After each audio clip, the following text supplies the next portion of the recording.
We begin tonight with thoughts on a happy retirement.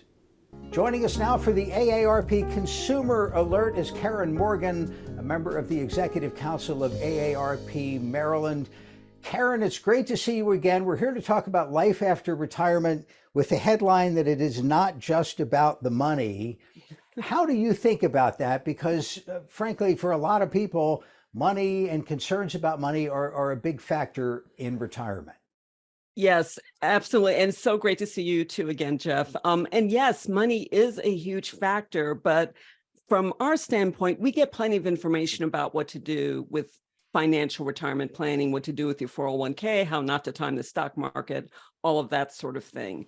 What we're not getting enough information on is how to plan for what you're going to do with your time after retirement. When you retire, it's like winning the time lottery. Like you've got like unlimited resources from a time standpoint. What are you going to do with that? Because just sitting around in a rocking chair or having lunch with your friends every single day, that's not a sustainable plan for 30 years. Well, if you don't mind, let me ask about your plan, because you retired as an attorney with the state a few years ago. Was there a rocking chair involved? Okay, well, lunch was involved. I will say that. And so was shopping, which I did for, a good 6 weeks. And then I started being bored. And the pandemic started shutting things down. Like in March, I retired in January. By March, things were shutting down. And I was like, oh my goodness, what am I going to do? Because going to movies and shopping, that's off the table now. But I was volunteering with AARP and we shifted to virtual meetings and virtual presentations. And I worked on those. And so I kind of back-ended into doing something that's been extraordinarily fulfilling for me. Which is terrific, and it's a great opportunity, and there are plenty of places that people can volunteer. Maybe there are people who want to play golf 7 days a week, though. That's okay. So, yes, and if you can do it for 40 years, that can really help. But I think there's something to having a purpose. And also the other thing I would say is that you don't just have the one thing that you do in retirement, have a bunch of things, have 5 things or 20 things, shift things, change things. I mean, what interests you at 65 may not interest you at 75. You may decide to become a philosopher at 75. You may decide to become an author at 80, and you may want to be playing tennis or pickleball when you're 65. Or you want to do all of those things. You can do lots of different things. I play the piano, I knit and crochet, and I volunteer for AARP, and I walk with the walking group, and, and I have lunch with my friends and go shopping. So there you go. Busier than ever, yeah. You made the point that there is no shortage of information about the financial aspects of retirement. Maybe less information about other important things like healthcare.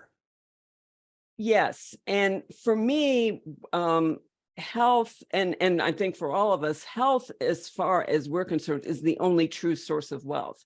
That's why AARP.org spends so much time getting out information to people about what they can do to manage their health, how they can communicate with their doctor and get their needs met. That stuff is really important, because if you don't have good health, I don't care how much money you have, you're going to be miserable. You don't want to spend your retirement going in and out of doctor's offices, visiting hospitals, scoping out nursing homes.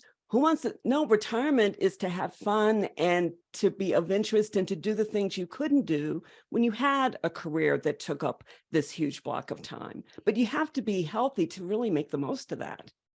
Well, and that's obviously not guaranteed for anybody, and you have to roll with the punches as they come in. A lot of people spend a lot of time trying to figure out Medicare Advantage, Part B, and all that stuff that I know you have good resources for. Yes, we definitely do. And Medicare can become complicated. So that's why we point people to Medicare.gov, and we point people to SHIP, which is like another objective resource that helps people ferret out whether they want to do a Medicare Advantage type plan or whether they want to do traditional Medicare, the ins and outs of health insurance plans and that sort of thing. But taking care of your health in the first place, this retirement is a good time to sort of review. How are you eating? Are you getting enough exercise? Maybe you got exercise during your day job, but in retirement, there's no particular call to exercise. Well, maybe you have to make that your, kind of a mantra, like, I'm going to make sure that I'm not sitting, since that is the new smoking, and I'm going to make sure that I'm doing stuff to keep my, muscle tone up and to, to just keep my microbiome in check, as people like to say these days. Yeah, I mean, one of the other things that you lose when you retire is the structure of work, and not just the structure of it, but the ability to interact with people all the time, whether it's virtual or in person. That's something that maybe you need to put some effort into. You definitely do. I mean, we identify with our work a lot, and how we approach our work a lot of times will dictate how we approach retirement.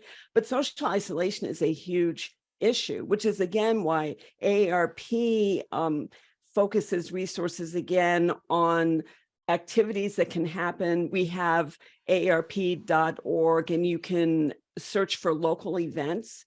So you can just attend a movie screening if you want to, or you can join a book club, or you can go to concerts.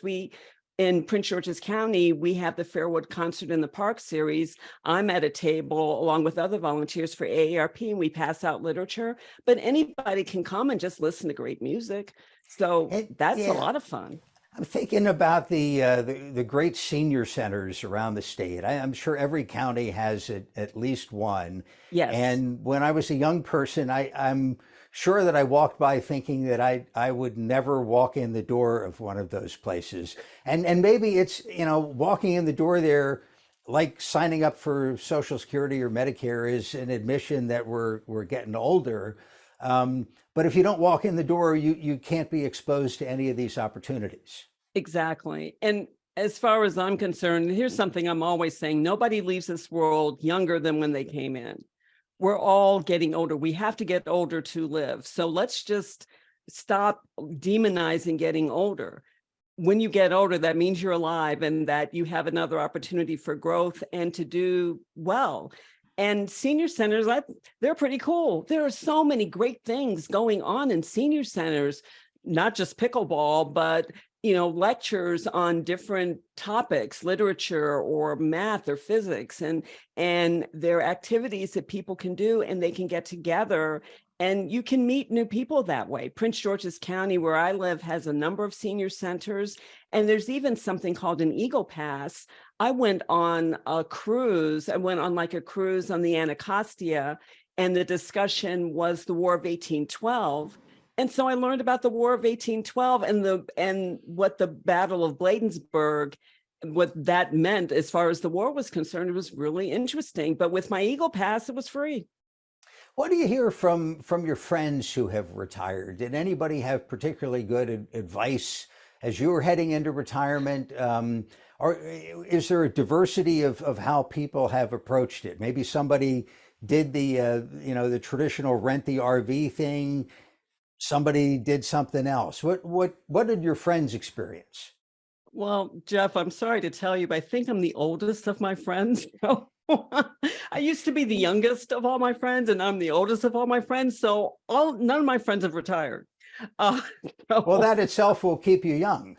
That's what I keep telling them. But what I used as an example were my parents, to be perfectly honest, and my aunt. My dad was the typical retiree. He had a great career that he absolutely adored for nearly 40 years.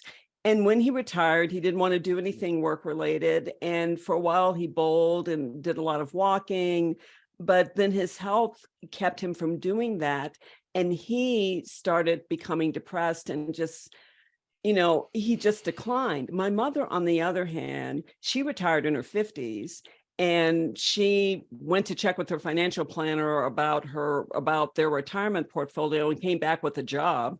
And my dad was like, "What do you mean you have a job?" And she's like, "Well, we got along so well. And they asked me if I wanted to be an assistant. I'm like, sure." So it was like 5 minutes away. It was a 5-minute commute. So she did that for 10 years. And she always had an interest in travel. So then she started working with a travel agency, and she became vice president of that group and put together trips for seniors to casinos, to hot springs, but also historical trips. Like she designed a trip about the Underground Railroad, and they went to the Underground Railroad in Cincinnati to check that out. And my aunt took up quilting and sewing and the piano and organ, and they had a really fulfilling retirement without the decline that I saw my father experience. Well, it's a whole wide world out there, and we hope everybody gets to experience it for a very long time. AARP has some great ideas at the website, aarp.org/wisefriend. Karen Morgan, we do appreciate your time. Thank you very much. Well, Back to the RV. Thank you. I do not have an RV, but thank you, Jeff.